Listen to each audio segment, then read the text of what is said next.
Alright, dude. Here we are. A lot of craziness going on in the world since we were last on camera together.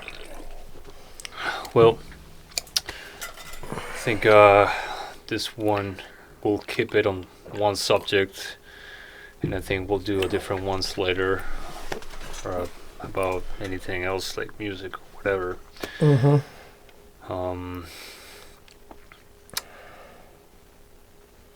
God, I don't even know where to start, man. It's a dark time right now, dude. Yup. Whenever, especially when you have a tight-knit community like we do, man, losing one of our own is always super, super close. You know, someone that you've shared experiences with for 10 plus years, you know, just people that you don't realize how important or how big of an impact they made until now you're thinking about never getting an impact from them again, you know, like. Yeah, so we're obviously talking about our friend, ex-bandmate, Bobby Ferguson, Robert Ferguson. Just a few days ago, he passed away. We're still. I don't know where to start. I'm still dude. I'm still definitely processing, dude. It's that one was pretty close to home. Yeah, I guess we kind of wanted to, you know, talk a little bit about him. Well, actually, a lot about him. You know, just on this special podcast. Don't need to talk about music for now, and definitely not coronavirus. Yeah, or riots and this kind of trumps everything right now. Like for us, it does. You know, obviously our condolence to his family, his wife, Kristen. Yeah, we love you, Kristen. I'm so sorry. I'm so sorry you're going through this. Yeah. He was a bright burning light, man. He positively touched every single person that knew him. This is, for any of you who don't know him, you were truly missing out. This is one of the purest, most wonderful souls that ever existed. This was an absolutely incredible person. And the world is definitely darker and less bright without him. So I don't know. I mean, I guess start from the beginning. Bobby, I mean, he used to be in this room, man, right here with us, playing with us. He joined Decepticide, I think, around 2015. From 2015 to 2016. But I met the first time. Not that I met him, but the first time I saw him was the year before we moved to Pennsylvania. So I think 2009. I think I saw him play at Blues Central, and he was in a band that I don't remember the name. They were really fucking weird. Not him, not the music. Just I think the front end was kind of like really out there and kind of silly, and kind of like over the top. But I remember that the first time that I saw him there, I was like, "That's a great guitar player. Like that guy can fucking play." And you know me, man. Like I don't give. You're actually pretty hateful. Whoa. Jesus Christ, dude. Okay, come on, man. I mean, y'all know Enzo, so. No, dude, come on, dude. That's not. I fucking. He's so crazy. People get the fucking image of me, and he's just so not like that. God damn it, dude. No. The funniest part is I'm one of the few people who truly knows you, and I just think it's funny. But dude, it's not like that. It's not that I'm hateful. I'm just. To be perfectly honest, I'm way more hateful towards other people's music than you are. That's way more hateful. You talk way more shit than I ever do about other musicians or bands. Like I just keep my opinion to myself because it's just non-productive. You know, it's like what. But you know, but behind doors, like when we're here and we talk about other bands, I mean, I'm still not like just trashing a bunch of bands. It's just that I don't get impressed by people, very much, bands and musicians very much. But I have been impressed by musicians in bands that I don't particularly like as far as their music goes, but I can like pick the one musician from the band and think, and again, it's my opinion, which doesn't mean absolutely fucking anything, but I could see a musician and say like, that's a bad motherfucker right there. I'm like, I don't know what he's playing with this guy, Right. but What are they doing with him? he could be doing so much better. But you know, that's just as far as like my thinking goes. And I remember that's what I thought about him the first time I saw him play. I was like, that guy can fucking play guitar.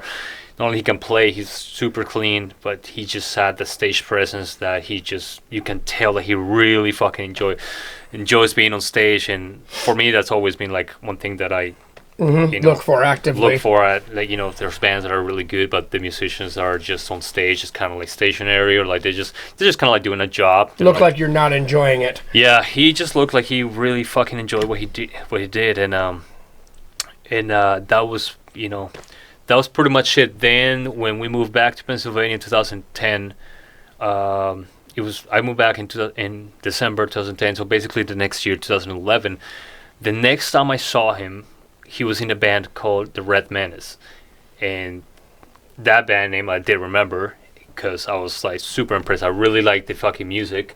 I did enjoy like most of the guys on stage, but then there was Bobby again. I was like, oh, there's that guy. There he is. There's that guy from that weird fucking band last year or 2 years ago, and I was like glad that he was doing something a little more aggressive, but still pure rock and roll. He was a rock and roll guitar player. Yes, yeah, he was. Pure rock and roll, man. And I just admire him. Just his look and his stance and the way he played that fucking Gibson, man. That Gibson Les Paul that he had. I was just like, wow, man, this guy is awesome. So after their set, he's outside smoking a cigarette, and I, you know, I got my ego, so I'm not gonna be like, hey man, fucking good job. No, I'll be like, hey, what's up, man? That was a good set. You know, just man, you guys are just you know, it was pretty casual because like on stage he just seems like not intimidating guy, but like he just take it serious. So I appreciated that. But so you don't know how they are outside of the fucking stage. Right. Man, he was. I mean, what we know now. Just a fucking sweetheart. He was like, oh man, thank you, who are you? And I told him, it's like, oh, he was like, oh yeah, dude, I fucking love you guys, and fucking you know. And I was just like, cool, man, like he likes metal, so, but of course he does, man. He fucking plays fucking music like that would have been his next step almost. Oh yeah, one step farther. If you're playing rock and roll like that, man, I bet you fucking can You're play almost metal. there. You're almost there, man. There. Not to say that because you didn't, you were less. No, I mean, they're metal guitar players, Dude, they're rock guitar players, they're indie guitar players. It's what it is. I think I remember seeing him, and I believe you and I talking about him before we went to Pennsylvania. And I remember getting back from Pennsylvania, and I don't remember the time frame exactly, but I remember that it had been decided that Adam was not going to work, and we were not hunting, but we were, you know, fucking putting the feelers out there, and we were always having discussions about guitar players. And we brought up Bobby so many freaking times. Yeah. But at the time, wasn't he in that... He was in that Divides. Yes, that. Yeah, with CJ. with he was in CJ Divides. And so we... Brian Calhoun and that one bass player kid. The one like we just saw the picture. Anyways, but... Yeah, anyway. Yeah. And then when we were sharing a practice space with him, we saw him all the time. And then there was lots of times where we were practicing in our room and they were practicing in their room, and we'd get done with a song and you're listening, and every time, dude, it was almost the same thing. It's like, man, you can... The way Bobby played cut through to where it's kind of like from an outside standpoint for you, I can always tell in a room if I'm hearing someone warming up. There could be 10 guys in the room warming up, and I can tell which one is you. Right. You know what I mean? It's the same thing with Bobby. You could tell when Bobby was playing. If you were standing outside of a venue and someone was in there playing the guitar, you could tell if it was Bobby or not. And also, I would like to point out that as absolutely loved as a lot of people are, Bobby's the only guy I know that would actively kiss every guy he could get his hands on, and no one was ever mad at him. You know what I mean? Can you name one person who got mad at Bobby for kissing them? But that was Bobby's thing, dude. He was absolutely erupting with positive energy and with love, man. He loved everybody so much. I gotta say, yeah, that he was one of my favorite people to fucking drink with, man. Like, he was a lot of fun. Bobby dude. was a guy that I just always felt like a schoolgirl around him. Like anytime I saw him, I'd be like, oh, it's Bobby. We're gonna have a fun night. Buddy. And like it was always this like hug and this fucking love, and then it's like, dude, let's have a drink, and like, dude, and then he would turn super gay after that. Oh, dude, it always got gay with Fergie. Always. I don't know what it was, man, but I don't have that with anybody. Not even with you guys. Like with Bobby, he was able to turn everything so hilariously queer that it was like. Once again, disclaimer: we're not saying anything to offend anybody. This is how it was. Yeah. Also, but at the drop of a dime, 1 second he could be snuggling and kissing on your cheek, and just like that, someone bumps into you wrong, and he turns around and he's like, Bobby was there for you, man. I'm gonna kick that guy's fucking ass, and I'm like, what? Why? He's like, you see him? He just elbowed you in the back and fucking he was talking shit, and I'm like, I didn't even notice. Like, well, I fucking noticed, and then there goes Bobby walking off to go confront this guy for something. Nope, don't do that. Yeah, no, Bobby, it's okay, man. no, it's all right. It's all right. Let him go. It's all good. Let him go. He was, you know, that kind of guy, man. He was down for you at the drop of a dime. He was at the drop. He was a fucking sweetheart to the fucking core, man. And you know, this is sounding like, oh, you know, Bobby's a closet homosexual. Like, no, it wasn't like that. I don't know what it was, man, but he always made me feel like so happy to just be around him. And I don't know, man. I guess like I show you my love, I tell you I love you, and I fucking hug you, and like, you know. We have our moments, with Bobby, but like not I Bobby. Literally like just felt like fucking I want to cuddle him, this guy. I want to cuddle with this fucking guy. Right. Can we spoon for a second, Bobby? Do you mind if we spoon for a second? There was something about him that it was just so warm to be around him, and it was just that fucking, oh God, again, I sound like a schoolgirl, dude. Like that smile of his, man. Like he's fucking laugh. He's a handsome fucking fella, man, and just so positive, man. I don't remember one single fucking time that. You know, and again, we were at some point in a band together for almost over a year. Not once Bobby fucking was like, oh, you know that fucking guy, and you know this. Like he never like came in to talk shit about anybody or anything. The only people he ever talked shit about were people he didn't know that had just done something. Right. You know what I mean? Like in the moment. Yeah. And then later I'd be like, didn't you hate that guy? I'd be like, oh no, man, I was just drunk and he said the wrong thing and I said the wrong thing, but everything's cool. We're cool. We kissed and everything's fine. I'm like, oh, you kissed. Okay, yeah, that sounds like you.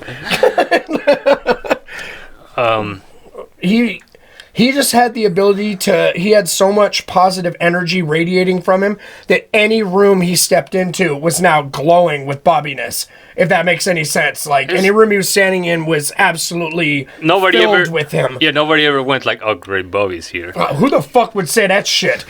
I'll kick their ass. Yeah, don't you ever say some shit like that. So, yeah, that's pretty much the first time I talked to him. And then after that, that's when, you know, we start seeing each other like outside of the bar or like at a venue, and then that's when exactly we start sharing a room with the band that he just joined, Divides. And I always so fucking butthurt too, because exactly like we wanted him in Decepticide, but like he was in so many other bands, man. I think he was like. We were like late by a fucking day or two.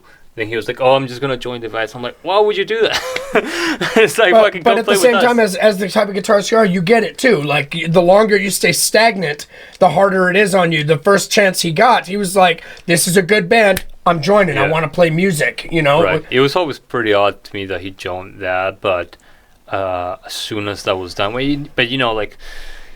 We talk about Bobby, we're talking about the members of Decepticide, of this fucking family. I mean, we've been together for coming up 13 years. I think this is our 13th year. It's like an eternity, man. In music years, that's an eternity. Decepticide started with the three of us. Myself, Brian, and you. So Brian, Ryan, myself, Clay, Adam. And Adam was our original guitar player. We still miss you, Adam. Adam, if you're watching Yeah, this. that opening will always be for you if you ever get bored and want to come back and play in some band. Dude, I'm gonna leave the studio keys at your fucking door. Right, we're gonna leave it in the regular spot if you ever want to drop by. But so we were a 5-piece, always with a second guitar player. We moved to Pennsylvania. Little Scott. And Adam stayed in Alaska, so basically we moved in as a 4-piece, but we still had the mission of like finding a second guitar player down in Pennsylvania. Well, at the time, that was our dynamic. You know what I mean? That's how we wrote our music. With two guitars. It wasn't like right now. Like before, we were like, we have to have a second guitar player. Like it couldn't be any other way. And we were like, oh fucking! As soon as we get to Pennsylvania, like we're gonna have so much to choose from. Like it's gonna be. There's some musicians everywhere. It was nothing like that. Dude, it was like that. Yeah, like not even close. And so by the way, you guys down in Pennsylvania in the 2010, 2011 type scene, man, y'all motherfuckers. We went to a whole lot of your guys' shows, and like I'm not trying to talk shit, but for the most part, all of you sounded the fucking same. And they had the same problem with Alaska. Like you had a drummer in 10 different bands. You had bass players in 10 different bands. But you had fucking 1,000 guitar players. But what was that? Wasn't that guy you talked to where he was like, he wanted to join, but he didn't have his own guitar. Like he needed, at first he was like, well, you guys got an amp and stuff. And I remember you saying, well, we got stuff you can work with. And then you like wanted to borrow a guitar or something. It's like all he had to offer was that he actually knew how to play the guitar, but he didn't have any of his own gear, nothing. He didn't have anything of his own. No, I don't remember. Because by the time you guys came, because Clay moved, then I moved in March of 2010. And then I moved down in June. You moved in May. Yep. And by the time you moved, I had already had Scott. Mm-hmm. So Scott dialed in. He wasn't there yet, but you had him. Right. So Scott Meyer, he was basically Adam, then Scott. He was our second guitar player that joined the band. And again, like I was like training him this and that, and then we moved back to Alaska. So obviously Scott stays in Pennsylvania, but also Clay stays in Pennsylvania. So now it's just the three of us. Now we're returning to Alaska as a 3-piece. At the time, we just kind of recruited Eric Peterson, who was Sarah's ex-husband. And he became our regular stand-in. Yeah, he was in Glass Halo, but he was always like a filler. And until like a year went by, and he was like, "Are you guys ever gonna get a bass player?" I was like, "I thought you were a bass player." He's like, right. "No, I'm just filling in." I'm like, "Fine, dude. It's fine. We'll put out a Craigslist ad or something." When we came back, naturally we assumed that Adam was gonna come back, and he did. He did for like about a year, but then again, same thing, like it just wasn't working out. Well, at the time, remember, he had 2 full-time jobs, jobs. He had a baby that was born. He had another house. one. He had a house that just bought, and he was remodeling all by himself. So we understood that, like, even though he wanted to be back in the band, it's like it wasn't. Family always comes first. He wasn't working out again, and it was like, fuck, man, what are we gonna do here? I remember, dude. Real quick, I remember when we all went and ate. Remember, and we were discussing what we were going to do about Adam. Yeah, the Mexican restaurant across the street from exactly. Coots. Yes, and we were literally like trying to figure out what we're going to tell him, and then all that worry, and all we did was like, "Hey, Adam, are you?" He's like, "No, it's not going to work, man." I was talking with Brian about that last night. I was like, "You don't have to fire me. I'm just going to go." And yeah, basically, like we went through all this stress of like, oh, we're gonna have to fire him, and like it's just not working out, holding us back. And then when I kind of was like, "Hey, man, like we need to talk," he was just kind of like, I gotta tell you something. I gotta quit. I'm like, okay, well, all right then. Well, fuck you. Right. Well, so fuck us, right? You can't quit. You're fine. I'm just kidding. No, it wasn't like that. To this day, we still fucking miss the guy. But anyway, so to move right along. Basically, the next year we were looking for another guitar player, and in the meantime, we had replaced Eric with Pat. Yes. Pat was so he would be our third bass player. So went from Clay, Eric, now we got Pat. Which I do miss, dude. Pat was a good bass player, I do too. Man. Kid could fucking jam. I thought he was a great fucking addition for the band. He was a good fit with us, dude. We fuck with him way too much. Well, not me, Brian. Well, Brian was relentless. But he's kind of our hazer, you know what I mean? Like if they can survive like a large amount of time dealing with Brian hazing, then it's like, okay, you're meant to be here. So eventually, after like a year, maybe 2 years, Pat quits, and then Mikey from Spitchen joins the band. And so, Zach Zach came right in there But too. at this point, when Mikey joins, we don't have a second guitar player. And so we're a 4-piece, and we played we played the whole summer just as a 4-piece when we played in Wasilla outside the tattoo shop. And then when we played Carousel for my birthday, I think we did a few shows, and then I believe Mikey had to quit, or he just was like, I can't do it. Something happened. We didn't fire him. He quit. Bring back in Eric Peterson.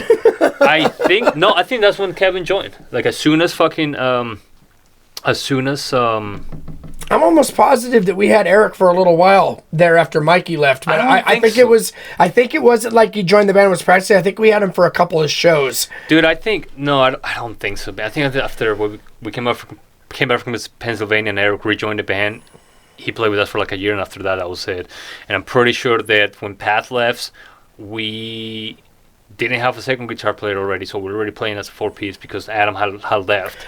Yeah, but we had two separate times when Eric was our bass player. Anyways, don't fucking matter. Doesn't fucking matter. And right. Anyways, I'm pretty sure Pat left. That's when Kevin joins the band, and this was in 2014 or 2013. That's when yes, 2013. Kevin joins the band, and then. Wait, are you saying Kevin's been in the band for 7 years? No, he's been in the band for 6. I think it was 2014. Either way. Dude, we've been doing this too long, man. Too fucking long. Zach from Das Befallen joins the band, and I feel like we're talking about this for too long. Anyway, Zach joins the band. He plays with us for fucking like a year and a half. He leaves, comes back like after fucking a summer or something like that. And then he leaves again because he's going to the Costco or something like that. And that December of 2015, we had our Wigmas party. I don't want to get in. It's kind of a long story, but it's kind of like a tradition with our close friends that we rent a fucking party bus and we all wear fucking wigs and we go bar hopping. And anyways, Brian assisted to that one, and. Bobby and Kristen were there, and I think at that time, Device have moved out of state, so Bobby was bandless. Bobby stayed. So Bobby was bandless. So you hit him up during the drinking. So we were. I remember we were in fucking Gerwood, and like I think we were at the Sitzmark, and Brian and I was like, dude, you should just fucking play with us. Like it's gonna be so much fun. Like, and that was the night that he was like, all right, I'll do it. And because I told him, I was like, you don't fucking. What do you got to lose, man? You don't have to audition or anything. Like, dude, I know you can do this. And that's when Bobby joined the band. And again, man, like everything I was saying about him, like being around him, like running into him at bars or like at reunions, like at Sarah's house or fucking all those things, camping trips, you name it. I thought it was like just awesome to just now I get to see him like twice a week, just come into this room and. We had to throw down on stage with him and just play music, man. And that was the year that he joined the band. I think lasted till about March of 2016. Yeah, he was in a little over a year. And then after that, almost a year and a half. After that is when we lost contact and kind of drifted away. And I think, well, even though we weren't trying to make it personal, and he said he didn't, but like you said, it's always kind of weird. It'd be kind of like you can't fire someone and then like it would be kind of like trying to hang out with your ex-wife after a divorce or something.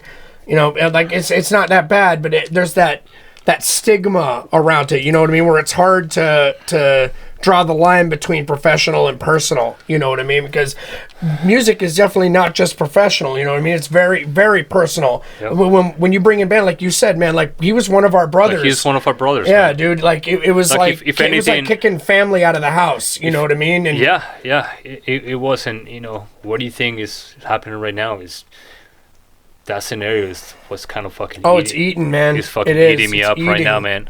It's like whether we. Like if you, I don't know, man. Like were we in the wrong? Like did we do him wrong? I mean, I know that it's not good to like go down the rabbit hole and like blame yourself for what happens because nobody could have foreseen this outcome. I mean, nobody should die this fucking young, man. starting from there, so you never expect that you're going to be in this position that you're reflecting on something that happened 4 years ago. As if it's ancient history. But if I gotta be honest, that's what I'm thinking for the past fucking 2 days. That's how it feels, man. That's how it feels. Could have worked it out with him, or could have. Did it? Yeah, was it really that big of a deal that he missed a handful of practices, or wasn't? The last couple of, I think the when we talked about the clincher it was like the last few shows. There was one show at what's that spot downtown? Anchorage Community Works. Yes, Community Works, where he didn't show up until we were like 3/4 of the way through our first song or second song or something like that. It was the first song, yeah. Like I think we played the intro, which is really short, and then we were into the first song, and then he was walking by, and I was like, man, like we weren't even opening. Like we were like a direct opening for Suicide Silence. Mm-hmm. I mean, that was the Suicide Silence show. That's when we all dressed up as Mortal Kombat. Fucking. That's right. Yeah, I was Scorpio, and fucking Fergie was Sub-Zero.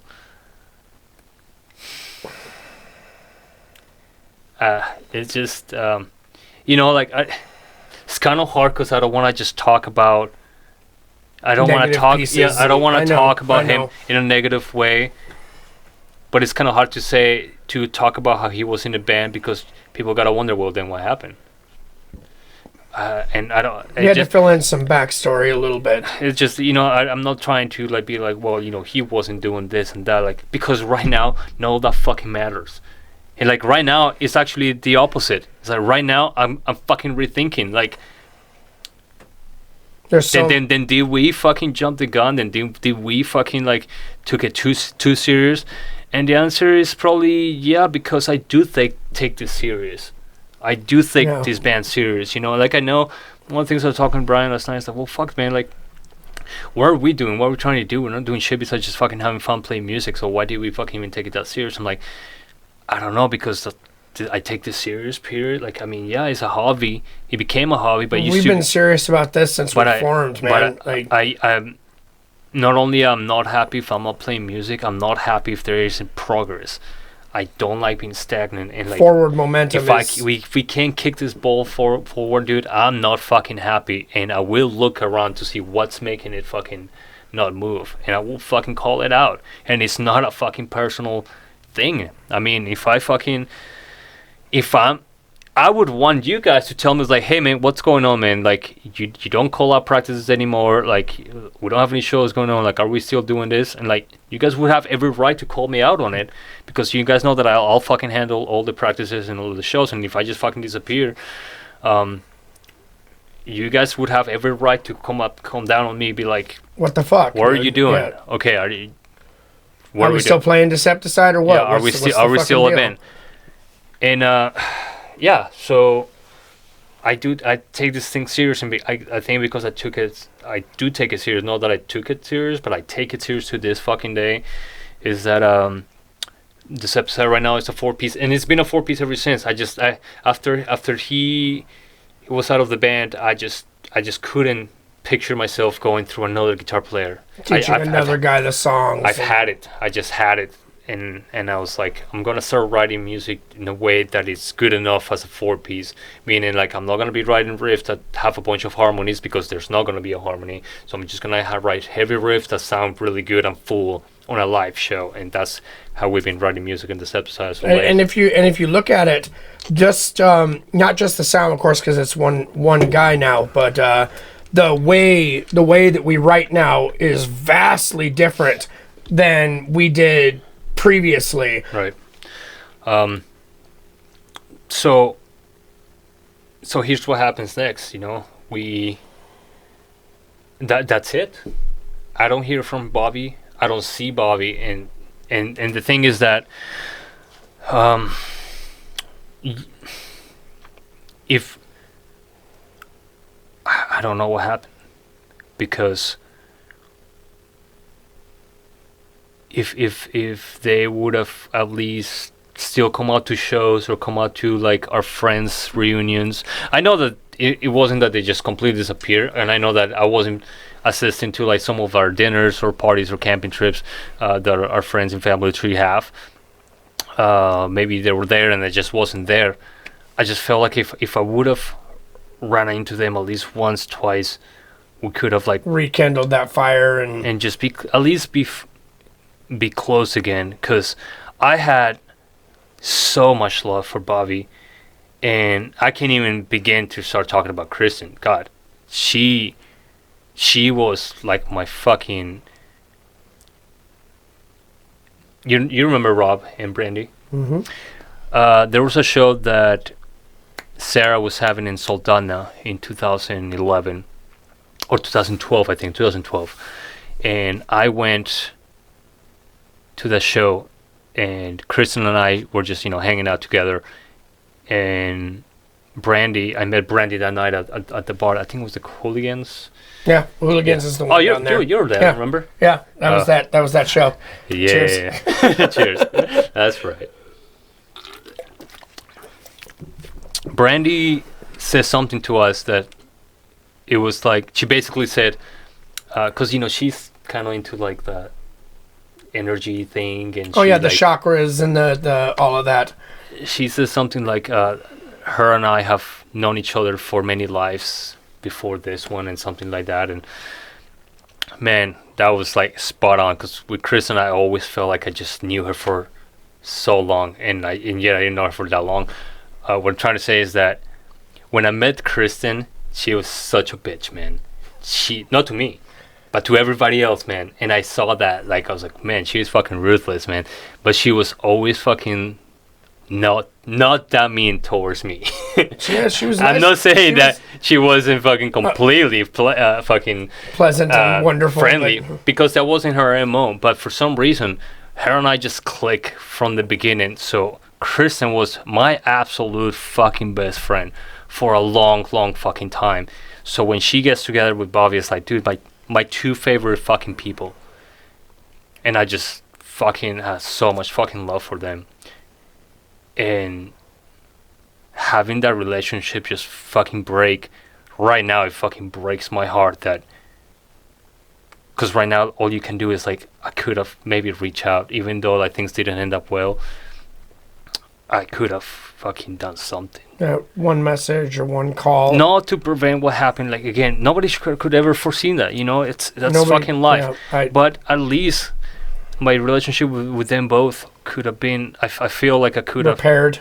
Could have been better, or like rekindle that friendship that we had, because they were like my favorite fucking people, two of my favorite people in the world, and it just we just drift and then now we're here, and now it's not about memories we had. Now it's about the time we missed that we could have had. Exactly. That's what's been weighing on me, man. I'm like, exactly. These past fucking 4 or 5 years, it's like, man, we could have. There's really no factual, logical reason on why we weren't still friends, on why I still didn't see him, or why I still didn't hang out with him, or run into him randomly. Like, even that, dude. Like I told you, like, dude, I am heartbroken that the last time I saw Bobby was random, dude. It was like 2 years ago, and it was like at a store or something like that, where it was like at a Fred Meyer's or something. We happened to be, I was going in and he was coming out, and it was a real quick, oh, hey man, how you doing? Reach out, touch hands real quick, as like, the people behind you walking by push each other. But hey man, you gotta hit me up sometime. All right, yeah, that's a good idea. And of course, rough, man. I mean, I never even had that. Basically, the day we saw him at the studio when he came to get his stuff, that was the last time I fucking ever had words with him. And then I was telling you on the phone, man, it's like, I went as far as like deleting them from Facebook, and then like, it wasn't because I didn't love them anymore, or I didn't like, I had some sort of resentment. Bro, you've always been like that though. If you don't have an active, like completely active relationship with somebody, you tend to just kind of go, well, okay.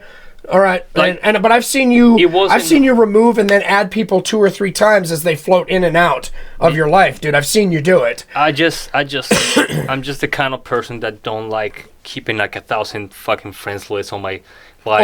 Open-ended friendships, because basically. I take social media a little too serious as far as like I put pictures on my kids, man. It's like for the way I see it, and I mean, you can get mad all you want, but it's like I'm letting you into my life, so you better care. And if you don't care, and if you don't ever then interact you with don't me, deserve to see them, basically. and especially if you're on my friends list and you see me at a bar and you don't even fucking say anything to me, I was like, dude, like we don't need to, like we can still talk, but you don't need to see my private life, because I put it there for people that truly care about me and that interact with me, and I don't need your likes. I just want to know that when I see you in public, you'll at least fucking talk to me, or like you're part of our fucking group of friends, which is really fucking small and close.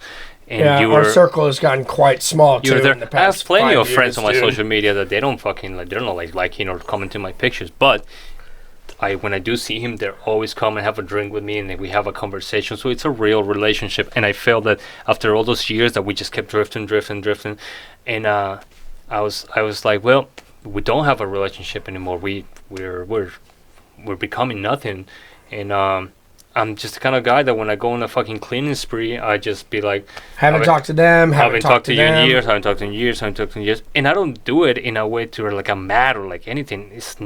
It's nothing like that. It's so not personal. It's just that I'd rather just keep it fucking small, simple. And if you want to come back to my life, be part of it, then you're welcome. But then that's my fault too. I could have fucking reached out to them, even though if they didn't want to reach out to us, like I could have fucking at least make the attempt, because we have such a long history that it was definitely worth it. Would have been fucking totally worth it to like reach out to them, even though we haven't had contact in so long. And I'm so fucking sorry for that. That's why I'm sorry, Demos. I'm sorry I didn't fucking reach out. That's one of the reasons why I'm having a hard time like trying to share condolences and stuff with Kristen, because I gotta be honest, like, dude, I loved Kristen too. Yep. And dude, I barely interacted with her while Bobby was in our band. You know what I mean? Like it's been years and years since like I was able to like sit down with Kristen and have a conversation or see her somewhere or give her a hug or get a hug or something like that. Like years and years, bro. Like It's been a long time. Like I can count maybe since her and when her and Bobby started seeing each other, I can count maybe 2 times, 3 times where I actually saw like Kristen during that time period. You know what I mean? Like, and like, and this is no hate to you, Kristen, at all. You know, she kind of, you know, brought herself back and didn't come out to as many bars and, you know, didn't come out to as many things, and then it just kind of got normal not seeing her, and then like you said, all of a sudden 5 years later, like, holy shit, I haven't seen them for 5 years.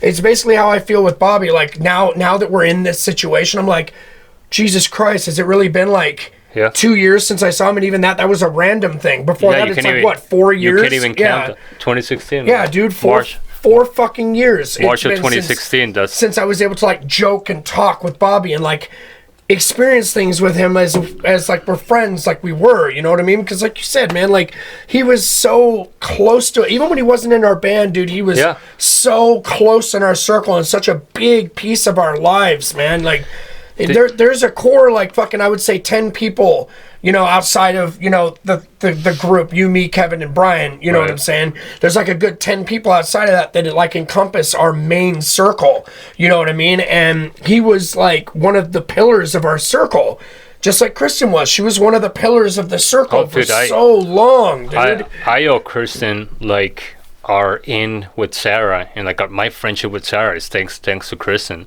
Like I said, I never forget the first time I ever talked to Kristen and became friends with her.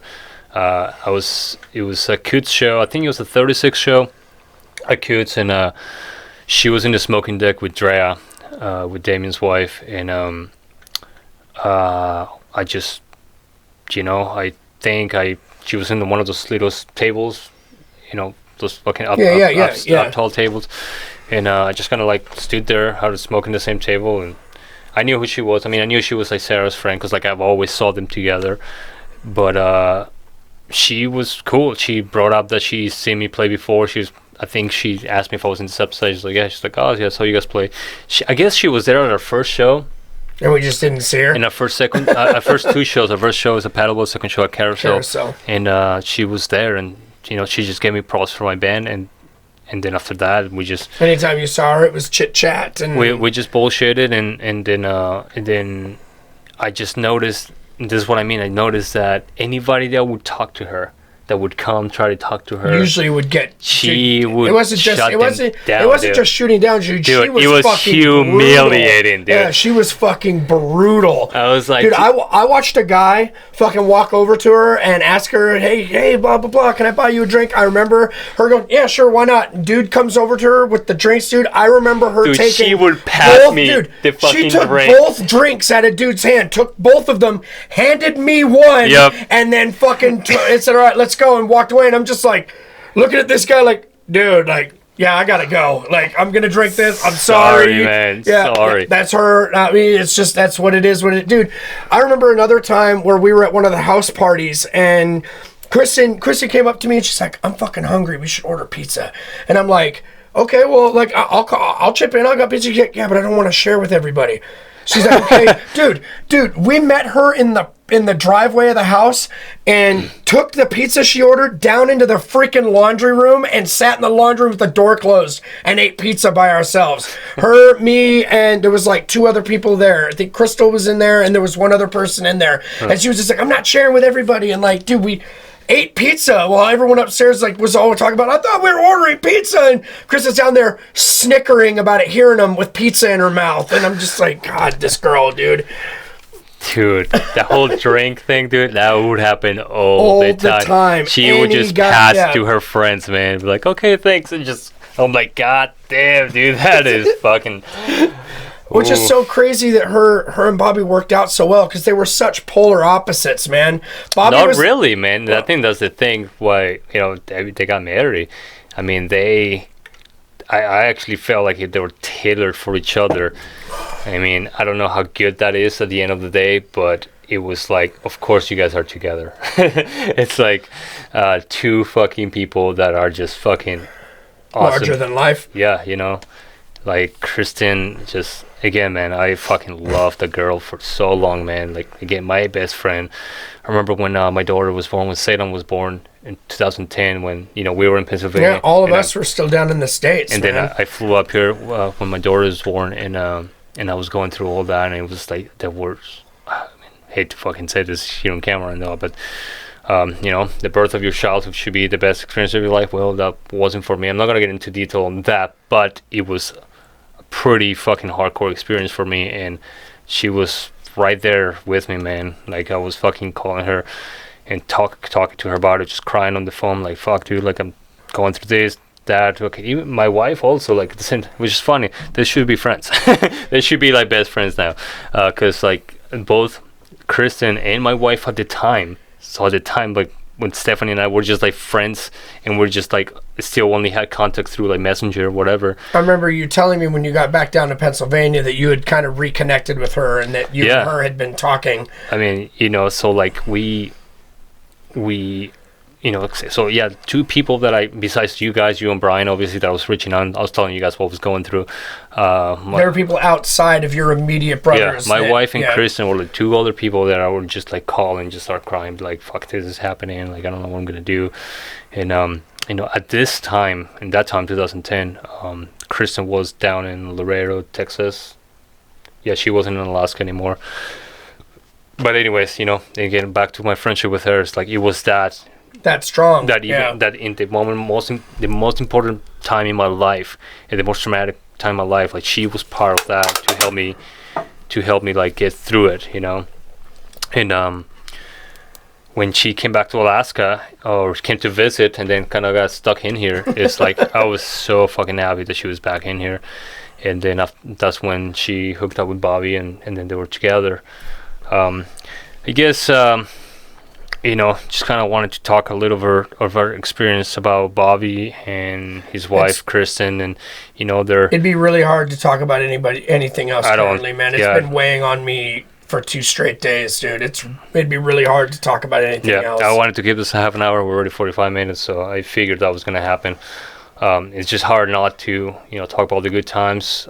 We had to talk a little bit about the hard times with Bobby. Just that kind is life, dude. that is just man. life, and I think a little bit that I wanted to put out there in the world is that, it's so cliche and it happens and you've seen it. You guys, I'm sure you guys have family members or friends that have lost someone, and they get online and say like, hug your friends, tell them that they're important to you, or like, don't take it for granted. God damn it, dude, fucking do that shit, man. We're telling you right now, dude, like if there's one thing I could take back right this moment, it would be that. It would be that I've never reached out after all those years. Not only the people that are close to you, because okay, to put in more of it fucking terms, like if something happens to them today, at least you've always like if something happens to you, like if I don't get to see you tomorrow and on, I'm like, dude, I always let you know that I loved you. We had the best fucking experiences. I almost have zero regrets about our fucking like friendship, like everything, like fuck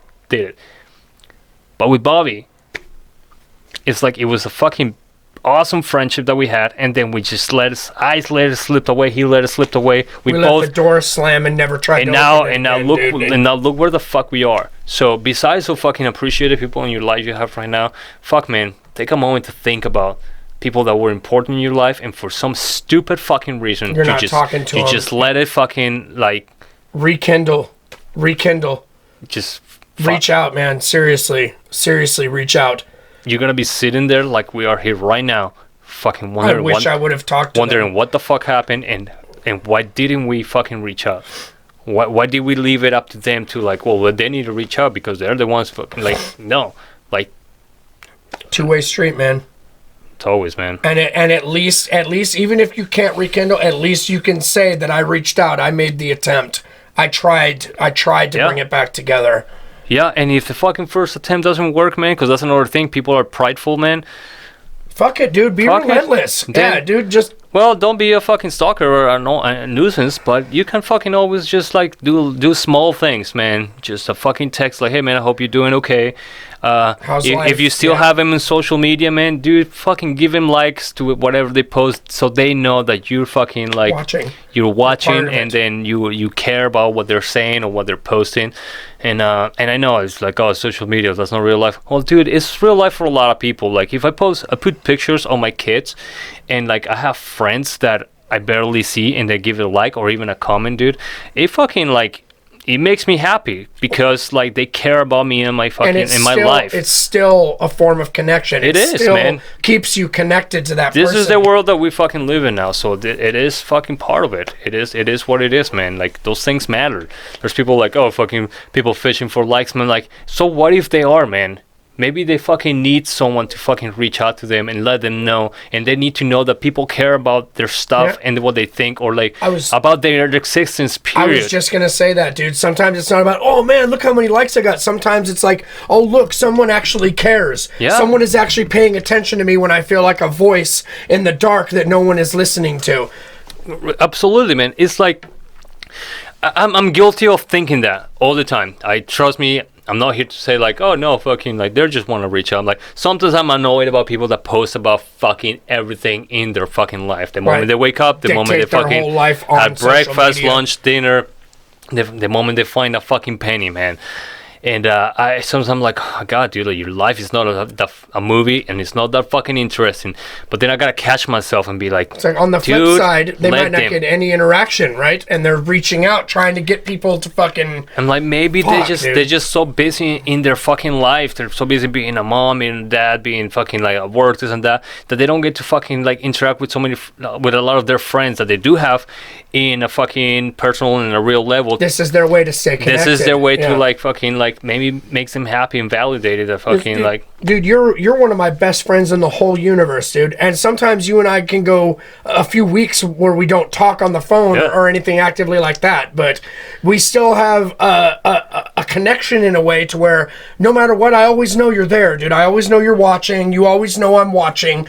You know, and it's just the occasional, just a click a like on a picture you post or something you post where you're like, okay, yeah, Ryan's fucking watching. You know, I mean, and even though like like you were saying, dude, even though it seems minuscule, to some people that might mean the fucking universe, dude. Yeah. That might mean that like might be the thing that can rekindle you with somebody or reconnect you with somebody. Yeah, exactly. It's a new world, man. It's a new way of fucking communication. It seems like, oh, well, this has been around for a long time. Like, well, yeah, but I think right now it means a lot more than you would think, especially with the fucking like with the hunkering down and quarantine. And with the quarantine right now, like, there's a lot of people just stuck at home on their computers. Just stuck at home, man, and you would make their day to let them know that you care what they fucking post or what they fucking they try to share with the world. And like, and then fucking trust me, it makes their day even more if you fucking send a personal message, man. It's just like, how are you doing? Fucking hope everything's good. Like, fucking, no, it doesn't have to be anything fucking big, man, because you don't want to be sitting here where we're sitting right now thinking that we could have done what we just talked about. We could have fucking done that. And we could have at least fucking done that. And just so you guys know, it's not here on this podcast. We've been communicating the past 2 days, literally beating the shit out of ourselves over this, and we're literally so fucked up over this. We can't talk about anything else between us right now. I can't talk about a show we might be playing or getting a proper practice in. Like right now, the only thing that we have connecting us right now is the fact that we lost a friend that we could have done more with. There's literally nothing else we can talk about right now. It's weighing so heavily. You do not want this weight.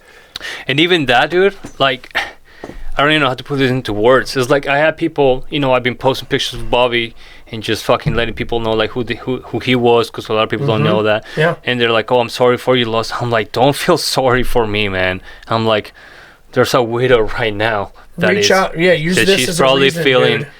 The loneliest person in this fucking world. So like, I don't need their like, but I get it. They're like, I'm sorry you lost, because yes, I am hurt for Bobby. But every time I fucking read that any fucking comment, I'm just like I don't.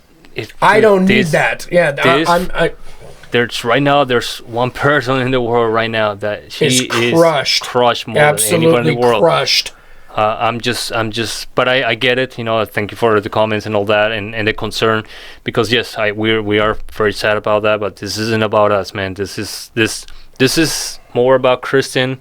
Want to tell her that we love her, Kristen, and that we wanted to seriously, girl. We wanted to do this podcast to honor Bobby and to spread a message of like fucking God. I never fucking said so much hippie shit in my life. Like, God damn it, a message of fucking love, and a message of like, please reach out to your friends, and especially those that you have lost contact with and that they're still out there.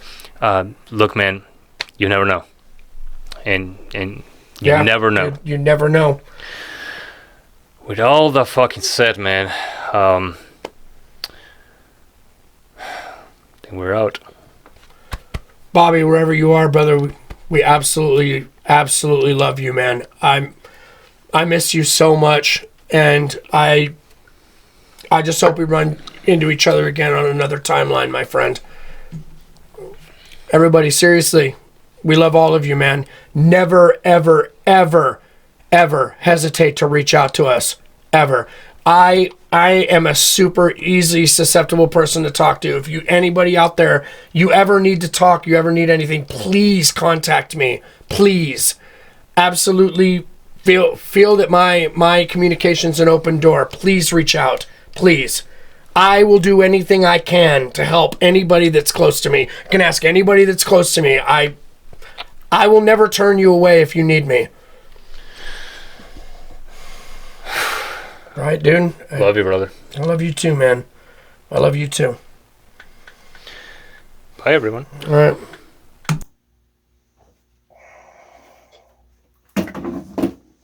Fuck, that was harder than I thought it was going to be. Sure was. That was a lot harder than I thought it was going to be.